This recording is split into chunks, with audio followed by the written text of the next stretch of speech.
Hey YouTube, this is NuggetsHoopster here, and today I am going to be bringing you the trading video that I promised I'd bring you guys. Not like an actual trade binder, but ways that you probably should go about trading online, and just ways to, I guess, enhance your trading experiences online. So first, I'm going to talk about the manner in which you should approach someone online if you want to start a trade with them. And I guess a way to portray that is by using some examples of messages that I get that are basically bad ways to start off a trade. I get a lot of messages starting by like, hey, what do you want for this card? So say they want my Grandmaster the Sixth Samurai. They're like, what do you want for Grandmaster Sixth Samurai? And usually those are the messages that I just don't even read and bother to respond to. I just delete them immediately, because it's very clear that I have an extensive wants list that I always post right below my trade video. So it's obvious as to what I would want for a Grandmaster. You obviously just haven't taken the time to go through my wants and see which cards you have that I want. So that's one. Those are one type of message that I get. The other types of messages that I get are where people will actually send me what they have off my wants, and they'll tell me what they want from me. So they'll say, hey, I've got Blue Eyes and Infernity Barrier off your wants, and I want like Shogun and Grandmaster. But then like that's literally like the end of the message. So you just say, I have this, I want this. And those messages I usually end up deleting too. Because when you send somebody a message like that, you should always start off with an opening offer if you're going to them first. Because, I mean, it's great that you have cards off my wants and there's some cards that you want from me, but it doesn't really do me any good when you just tell me, that you have these certain cards and you don't bother to make an offer. So making a initial offer is good. It's a good way to start. And going off on the initial offer thing, don't send people really, really, really bad offers. I get a lot of junky offers all the time, and I just, like I said, I don't even bother to respond to people. And I don't know, it just seems kind of like it's like offensive to me when people send me super bad offers for cards. I don't know, it just seems like they take me as like somebody who just doesn't check prices at all ever, which I obviously do, but I don't know, it just really annoys me when people send me terrible offers. Like, sometimes people will send me messages, like I said, where they have stuff that I want, they want something, and then sometimes I'll message them back and I'll say, please make an offer. And then they'll make an offer, but it's absolute garbage, and I don't even bother to trade with them after that. So I think that's all I wanted to talk about regarding the how to start off your trade. And so say that now you've followed some good guidelines, and you gave them a good offer and they accepted. So now we're going to talk about how to physically trade online. So basically, I think the number one most important thing is when you trade online is to always use a top loader and always use a sleeve. And I think the top loader is the most important thing, and then the sleeve is the second most important thing.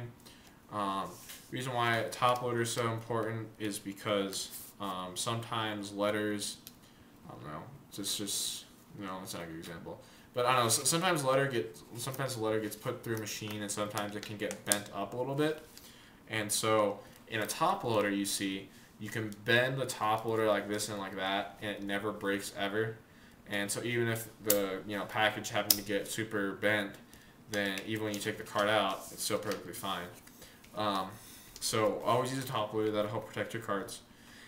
And the sleeve, I think, is really important, because if you don't tape your top loader shut, and so say you just put the card in here, right? Sometimes a card can like slide out a little bit, and if you don't have the sleeve on there, you sometimes will get like little marks up at the top if you don't put it in a sleeve, because the card will come out and it'll push up against something and it'll get little marks up at the top. So it's really important to put a sleeve on it so that doesn't happen. Let's see, what else? Envelopes are usually pretty good. And then also something that I always use when I'm making a trade is I always use a bubble mailer when I'm trading. I have a huge box out in my garage. Like, literally must have like 1,000 bubble mailers in it. It was just a really good investment. But anyway, the bubble mailer is really important because if you use a bubble mailer, I guarantee that you will not get one of these in the mail. And these are what you do not want to get, because this means that the person sent in just a regular white envelope, which is okay sometimes, but they obviously didn't package it properly, because usually when you get this, like, the cards are like half in an envelope and then like half out of the envelope. And this is basically saying that the envelope like got ripped apart and you may not end up getting all of the cards that were sent in that envelope. So usually when you get one of these, it's not a good thing.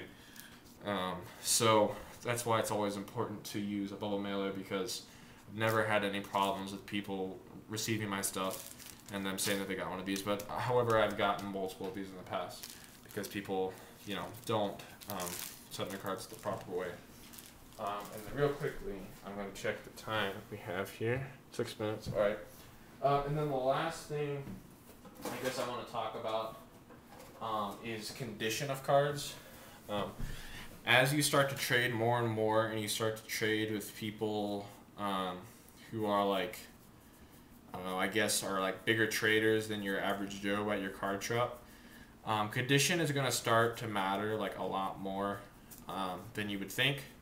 Because all of a sudden you're trading with people who either sell their cards on eBay or they sell them to a vendor or something. And so when you do stuff like that, cards have to be exactly how they are described. And so it's really important to state the condition of your cards like before you send them. And so usually the rule I always use is usually when I send messages to confirm trades, I say all of my cards are mint, near mint condition, are all of your cards mint, near mint condition. And then if they say yes, then that's the only way that I'll trade. But I have recently sent back quite a bit of trades because people haven't been you know, sending me mint cards. And I just kind of have a stack of rares here. Because I thought I was going to be able to use one of these as an example, but here, let's just see if I can. So up here at the top, you can obviously see that there's like a little bit of edge wear up at the top, and this to me is not a mint card, and I probably wouldn't even consider this near mint either, just because the corners are so beat up like they are. So I mean, if your card is like this and it's on my wants, I would be willing to trade for it. But you first have to tell me beforehand that it's not entirely mint, because then I would have to price it differently because it's not mint, obviously. And so condition, like I said, is just a really big thing. And you just have to be super accurate about how you state your condition. And another thing is when you're trading or you're buying cards from like a vendor or something, you really have to look at the card closely. Because vendors a lot of the times will just have cards in like binders, and you'll be flipping through and say, oh, I want that insect neglect, and then you're like, okay, well, I'll take it. And then after you pay for it, you realize that when you look on the back, there's just like a huge crease. Well, obviously there's an increase on this, but I've had it happen before where I thought I was getting like a good deal on a card from a vendor, but then when I took the card out of the sleeve after I bought it, noticed that it was really messed up on the back. So you really have to be super careful about how you check condition, in addition to making sure that you properly state the condition of your card when you trade with somebody online. So I think that's really all I wanted to talk about today, and hope you guys found this useful. I tried to address the key points that I think people have been missing when they're trading with me, I guess in particular, and I mean, I'm not trying to sound like egotistical or anything, but I mean the way that I trade is the way that everybody else trades, so it's not like I'm doing like anything super different or anything. So yeah, but that was about it, guys. Please let me know in the description box if you liked this and if you found this useful to you, and if you if you guys have any questions at all about trading, you also can leave that in the down bar, and I'll be sure to get back to you. So thanks for watching, guys, and I am out.